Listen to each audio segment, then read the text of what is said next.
When shall we three meet again? In thunder, lightning, or in rain?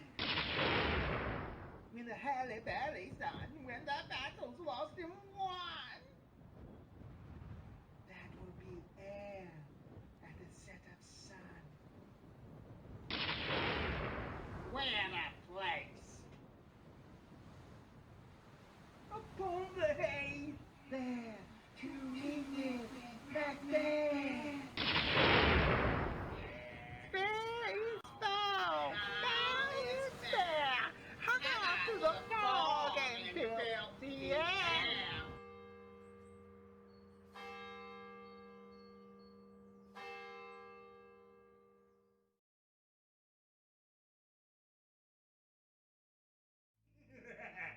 You, my king, are... Excuse me. Sorry. Right. The medieval witch comes down to us as the aged crone, standing over her bubbling cauldron.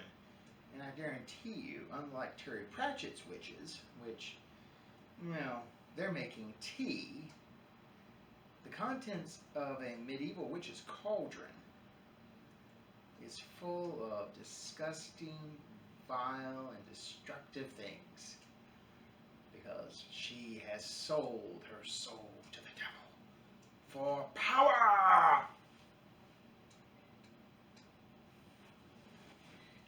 Yeah, right. Well, that's the view of things held by the writers of the Malleus Maleficarum.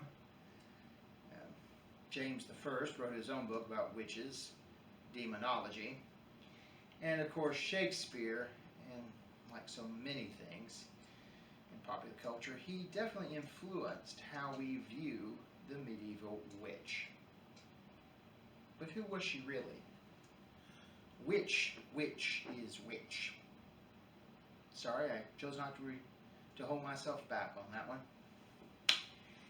Anyway, the real witches of the Middle Ages weren't these hunched crones cursing the neighborhood. Oh, there might have been a neighborhood witch who, after an argument, may have cursed out her neighbors.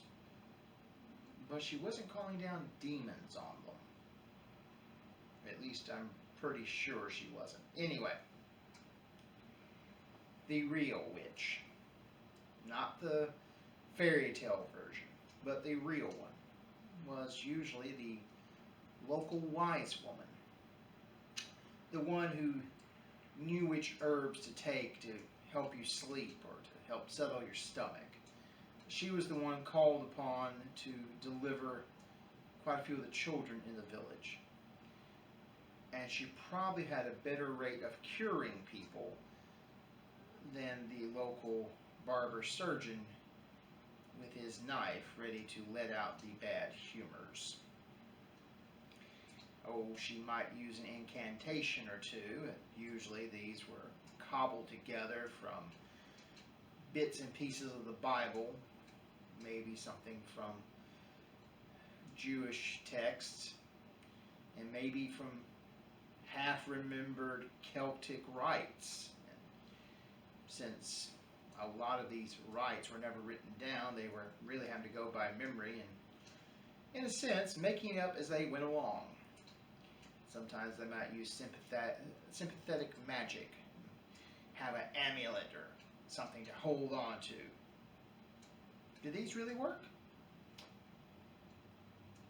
Well, in the strict sense of magic being used, probably not. But if they can make you think it did, that could be some serious headology there. Now, headology, that is actually from Terry Pratchett and his witches. Granny Weatherwax is quite known for headology. But back to the real world witches.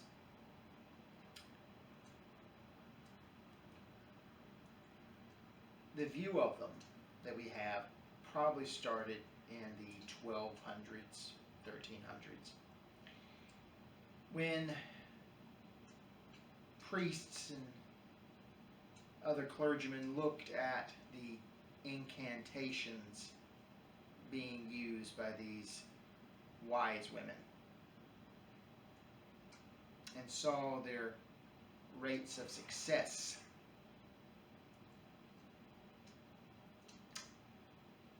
Then they became targets. The trials that many of them were put through were formalities. Something done just to say, well, we follow the rules.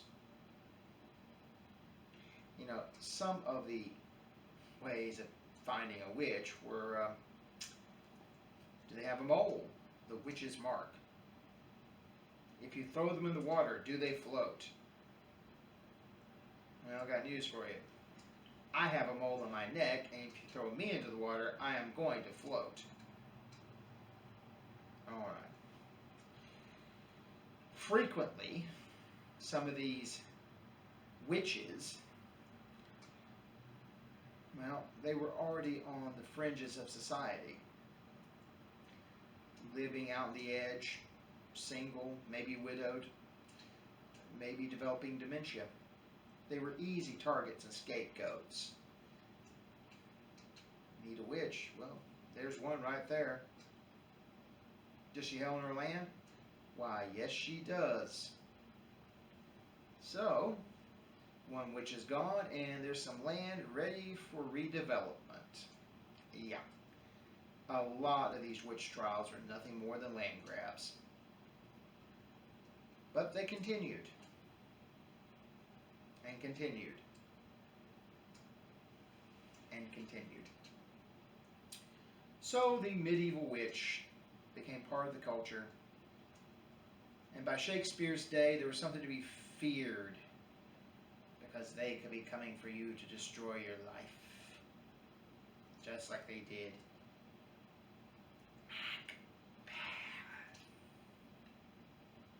Alright. That's just a few little pieces for you to think about. Now, I haven't told you much. And the reason for that is I want to whet your appetite. I want you to go looking for more information about these witches. I've given you some very broad strokes. Now you need to go fill out the rest of the painting. So, as always, I keep saying stay home, stay safe, keep learning.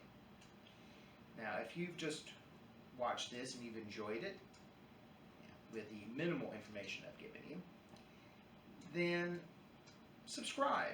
Hit the like button. Hit the bell notification so you know when something new is coming along the way. And yes, I've got some stuff that's coming up.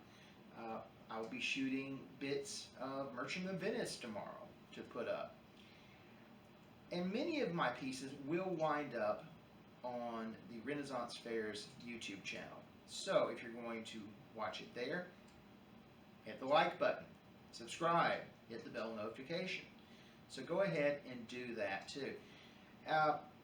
And you really need to be aware of what's coming down on the Renaissance Fair's YouTube channel. As many of you know, we will not be holding the fair this year. It will be a virtual event. And so you need to know when something's coming, to know what we're going to do. The Renaissance Fair is this great, wonderful group of people. Some of them are eccentric, some of them are very intelligent, some of them are very creative, some of them just like wearing silly costumes. And these people have formed a very strange and unique family who once a year gather together for a Renaissance-themed family reunion, and the entire city is invited. So go to the website. Go to the YouTube channel. Keep up with what the family is doing. Okay. Now, that's it for that little plug. Well, I'm going to end this tonight with a piece that was recorded for me by a good friend of mine, Alex Newborn, who helped me out with the Three Witches video that you saw earlier. Now he decided to record his own take on the Three Witches. So I end my little broadcast tonight with that.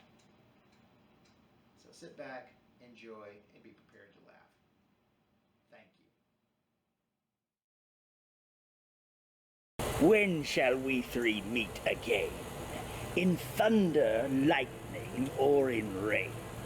When the hurly-burly's done, when the battle's lost and won, That will be ere the set of sun. where the place? Upon the heath. There to meet with Macbeth. Did you just say Macbeth? Well, everything else rhymed. But it's Macbeth. Look, she said again. That's a good point. Why did you say again? I come, Grey Morkin. Paddock calls. Anon. Fair is foul and foul is fair. Hover through the fog and filthy air. Fair is foul and foul is fair. Hover through the fog and filthy air. Fair is foul and foul is fair. Hover through the fog and filthy air.